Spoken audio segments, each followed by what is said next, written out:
pride, dignity, common sense leaked away. Where? Into a plastic sack discreetly fastened beneath the bed. Begging the struggling man, breathe. How it has happened? Why it has happened? Your life bound up with the life of this man? Why him and why you? In love? Made to wonder, are we infants in our deepest selves? In our most profound memories, linked by our terror of utter loss? What you love most, that you will lose. The price of your love is your loss.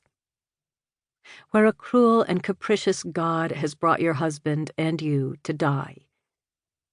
A mistake, coming to this remote place. An adventure, Gerard had said. Not that Santa Tierra, New Mexico is truly remote, less than an hour's drive from Albuquerque, a smaller and less gentrified Santa Fe. Weeks, days you've been here in this landscape new to you, passing with torturous slowness, even as the spool of minutes is fast unwinding. Too fast. Too fast. A fundamental principle of physics. Time accelerates nearing the point of impact. For your husband, whom you love with a feverish desperation that surprises you, no longer breathes normally. Not for weeks has he been able to breathe without effort. And now he has been fitted with a breathing tube, sending pure oxygen to his brain.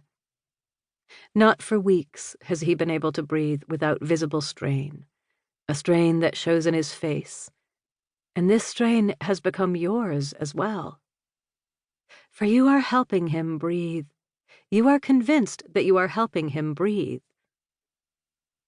This is not a regular breathing, a metronome sort of breathing, uncalculated, easy. Rather, this is a gasping sort of breathing. And in the interstices of this breathing there are pauses, caesuras, like those missteps in dreams in which you stagger, stumble, fall from a step or a curb, and jerk yourself awake. Those silences in your husband's breathing that are terrible to hear, terrifying. Initially diagnosed with pneumonia, then a blood clot attached to the left lung, then metastasized cancer to the left lung revealed in a scan, then more, and now more. Your joint fantasy has been, you will review together all that has happened since the hospitalization. Your joint fantasy has been, there would be a time, an interlude, when you might together step out of time, the better to comprehend what has happened and is happening. But there has not been such a time out of time.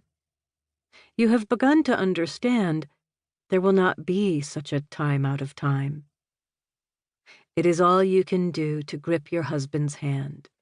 Urge him, breathe. Where once these strong fingers gripped yours, enclosed your smaller hand in his hand, as your husband's soul, more magnanimous than yours, embraced and buoyed aloft your wounded, shrunken soul. Now you are comforting Gerard. It is your desperate hope to comfort Gerard.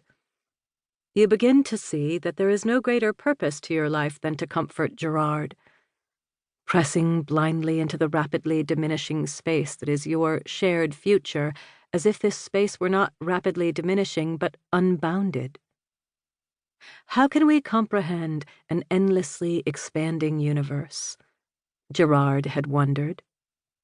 Essentially, we cannot comprehend infinity from the perspective of the finite, cannot comprehend the magnitude of our own deaths from the perspective of our small lives. You feel the loss already, the anguish to come, that you will be losing this man whom, in life, you'd struggled and mostly failed to know, older than you by 9 years. Yes, he has been fatherly, protective, but now you must protect him. In a wild imagining begging the stiff-faced oncologist, take my bone marrow, is that possible? Infuse it in him.